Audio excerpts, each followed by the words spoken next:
Welcome to the 5th edition of the FlowDNA Lockdown tutorial series. This is basic staff spinning. For this video, I'll be teaching you how to spin your staff without the use of finger twirling, so your staff will never go between your other fingers, only between your thumb and index finger. This will teach you how to have optimal control of your staff as you learn to spin. Note that for the duration of this video, the green side of the staff will be referred to as the thumb end, and the pink side of the staff will be referred to as the pinky end.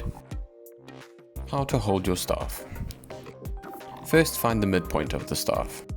If you don't have a marker already, balance the staff on your finger and find the point at which the staff balances parallel to the ground. Put a tape marker there. Now grip the staff between your thumb and palm, right on the middle point.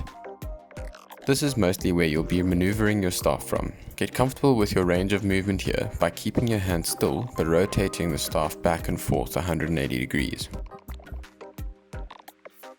It might also be useful to try holding the staff in your fingers like this and doing the same 180 degree exercise. Notice that I'm using my fingers and not letting my staff touch my palm. This is not a rule, it's just an exercise. Now to explore your full range of motion. Turn your palm face up in front of you with your index finger outstretched as if you were holding a baby. Place the staff in your hand with the pinky end resting on your forearm. We're going to go through 540 degrees of rotation now, stopping on these X and Y axes to break down the movement. Move the thumb end of the staff down to get to this position on the vertical axis, with the pinky end facing up. Next, move the staff to this position with the thumb end facing outwards. Notice how the movement comes from my wrist and my elbow.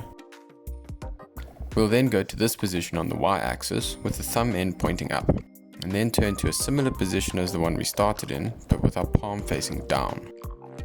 We'll need to use our fingers to get to the next position, which looks like this. Notice how I bring my elbow up and move my fingers so that I don't put strain on my wrist. We're mostly still gripping with our thumb and index finger, but our other fingers are helping to stabilize the staff.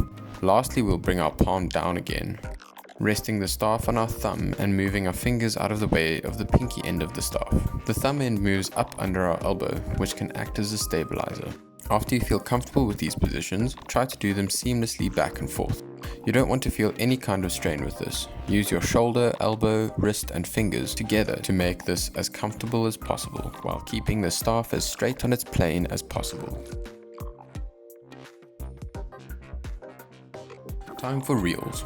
A one-beat reel is when each end of the staff stays on either side of your body throughout its rotation. So in this case, the thumb side stays in front of you and the pinky stays behind you. Start with your arm outstretched, thumb pointing up, and bring your hand down next to your hip. This will be position 1. Push the thumb side of the staff away from you, allowing the pinky side to come up behind you. This is position 2. Now push the thumb all the way down, with the pinky end coming up past your shoulder to point upwards. This is position 3. Pull the thumb side up in front of you with your pinky facing outwards. This is position 4. Lastly, pull the thumb side back up to position 1 to complete the rotation. Go through these positions slowly at first and try to keep the ends of the staff as close to your body as possible. Build up speed until you have a smooth rotation all the way around. To do this backwards, simply reverse those steps. Instead of pushing the staff away from you, pull it towards you to position 4, and then go 3, 2, and 1. Get comfortable going in the reverse order, and then build up speed until you have a smooth rotation. Shoulder reels are a bit trickier. Remember not to put too much strain on your wrist when learning these. Start again with your arm outstretched, thumb pointing up. Bend your elbow to put the thumb end of the staff behind your back, pinky end facing up. Imagine this like sheathing a sword. This is position 1. Then bring the pinky end of the staff down to face outwards to position 2. Your thumb side will be coming up behind your head. The pinky then comes down in front of you with the thumb end pointing up in position 3.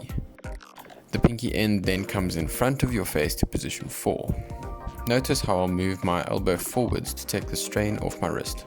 And finally, we move back to position 1 with the thumb end behind our shoulder. Build up to spinning the staff smoothly again by going through all the positions one at a time. Again, you can just reverse the order of the positions to do a reverse shoulder reel, going 1, 4, 3, 2, 1. 2-beat reels are when both ends of the staff pass in front and behind your body while you spin. We're going to use the same method of positions as with 1-beat reels, but I'm going to try go a little faster. First, the hip reel. Positions 1, 2, 3 and 4 will all be the same. Position 5 is much the same as position 1, but you'll bring your hand forward a bit so that the pinky end is in front of you. Position 6 then has your thumb end facing out with your pinky end in front of your body. Position 7 has the thumb end down with your hand slightly behind you, and position 8 has your pinky end facing out with your thumb behind you. Take note of my fingers here. They're not so much holding the staff as they are stabilizing it. And then we're back at position 1. From the side, you can look at it like drawing a figure 8 with the thumb end of your staff.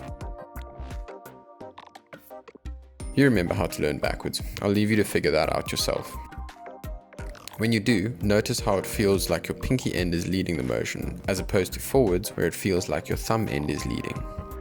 The shoulder reel is again a bit of a tricky one. Be aware of your wrist while you practice this. Positions 1 and 2 are the same as in a 1-beat, but position 3 you move the pinky end to behind your elbow. Then you move the thumb end down to position 4 as the pinky end comes up behind your head. Position 3 and 4 put your wrist in a bit of a weird position, so remember to use your fingers, elbow and shoulder to keep the strain off your wrist. When the staff has momentum, these positions are a bit easier. Position 5 has your thumb end pointing down in front of you, and position 6 has the thumb end in front of your face. Position 7 then has the pinky end pointing down in front of you, and then you'll bring the pinky end up in front of your face to position 8. Finally, the thumb end goes back behind your elbow to position 1. Build this up just like we have before, and do the steps backwards to do it in reverse. Here's how you switch between hip and shoulder reels. In a forward 1-beat hip reel, as the thumb end is coming down, extend it out to the non-native side and put it behind your shoulder like you're sheathing a sword again. Once you're in that position, you can simply continue the momentum in a forward shoulder reel. To go from a forward shoulder reel down to a hip reel, you'll bring the pinky side down and tuck it behind your elbow, extending the thumb side out and down in front of you, falling into a hip reel. You can do these as single moves or continuously for a cool flare type move.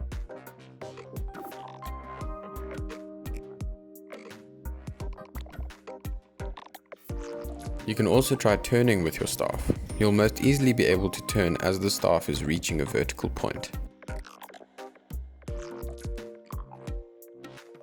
Turn around the staff and keep going with the momentum of a reel. Experiment with this to get moving with your staff.